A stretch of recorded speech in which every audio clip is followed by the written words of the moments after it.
ملیح دلارا ہمارا نبی، وہ ملیح دلارا ہمارا نبی، سب سے اولا والا ہمارا نبی، سب سے اولا والا۔ ذکر سب پھیکے جب تک نہ مذکور ہو، ذکر سب پھیکے جب تک نہ مذکور ہو، نمک حسن والا ہمارا۔ 28 مئی یوم تکبیر پورے پاکستان میں جوش ولولے کے ساتھ منایا جا رہا ہے۔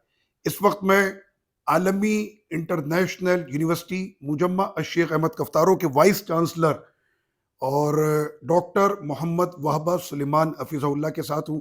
عید الاضحیٰ کا آج دوسرا دن ہے اور ہر طرف عید کی محفلیں سجی ہوئی ہیں۔ یہاں پر بھی علماء شام اس وقت جمع ہیں سارے، تو اس میں حضرت نے ہمارے لیے تھوڑا سا وقت نکالا۔ سیدی ماذا انتم ترسل رسالہ اخوانکم و احبابکم فی پاکستان وانتم درستم وزرتم پاکستان۔ حضرت نے فی ایام سیدی 91 سن 1991 میں حضرت نے پاکستان میں پڑھا بھی ہے اور ایک عرصہ گلشن اقبال میں حضرت رہے، اور اس وقت انٹرنیشنل یونیورسٹی کے آپ وائس چانسلر ہیں۔ عفواً اليوم عنا في باكستان يوم التكبير، فماذا تقول يوم التكبير ويوم عيد الأضحى المبارك؟ والأضاحي دائما أحبابكم وإخوانكم هم يقدمون الأضاحي لإخواننا وأحبابنا في الشام شريف، شام المباركة۔ بسم الله الرحمن الرحيم، الحمد لله رب العالمين، والصلاة والسلام على سيدنا محمد وعلى آله وصحبه أجمعين۔ آمین۔ أولا إلى إخوتنا في باكستان جميعا كل عام وأنتم بخير۔ ہم سب سے پہلے اپنے پاکستان میں موجود جتنے بھی محبت کرنے والے ہمارے پاکستانی بھائی، ہم سب کو ہم عید مبارک کہتے ہیں۔ في هذا اليوم المبارك في أول أيام عيد الأضحى المبارك حقيقة نتذكر معنا التضحية التي كانت من سيدنا إبراهيم عليه الصلاة والسلام ومع سيدنا إسماعيل أيضا عليه الصلاة والسلام، ولكن الله عز وجل أرادها سنة باقية إلى يوم القيامة هي الأضحية۔ تو سب سے پہلی جو قربانی ہے کہ ایک باپ نے، حضرت ابراہیم علیہ السلام نے اپنے بیٹے حضرت اسماعیل علیہ السلام کو راہ خدا میں ذبح کرنے کے خاطر انہوں نے لٹا دیا تھا، تو ان کی یہ ادا رب کو ایسی پسند آئی کہ آج تک ان کی یہ سنت قربانی آج تک باقی ہے۔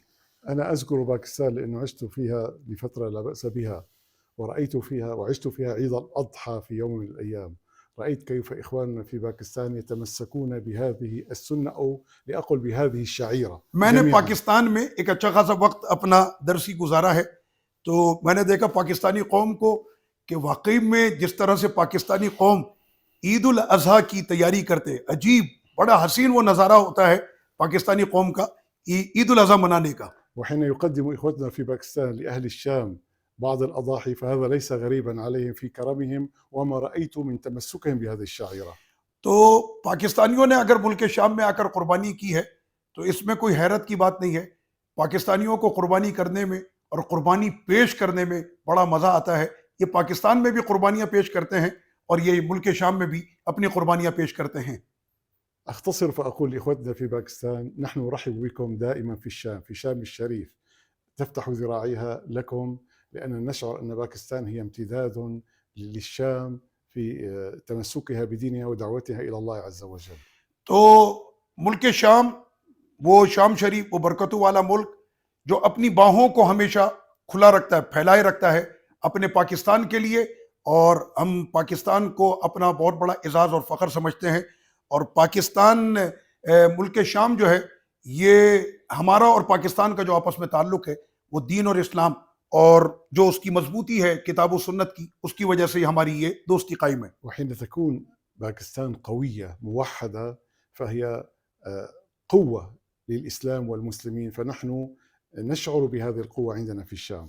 میں نے کل بھی کہا تھا کہ علماء شام کہتے ہیں پاکستان تمام اسلامی ریاستوں کا آنکھ کا تارا ہے۔ وہی الفاظ حضرت نے بھی فرمائے کہ ہمیں فخر ہے کہ پاکستان اسلامی ریاست ہے، کہ جس کو اللہ نے وہ قوت بخشی ہے کہ اس وقت اسلامی تمام ریاستوں میں سب سے اونچا پرچم اور سب سے اونچا نام پاکستان کا ہے۔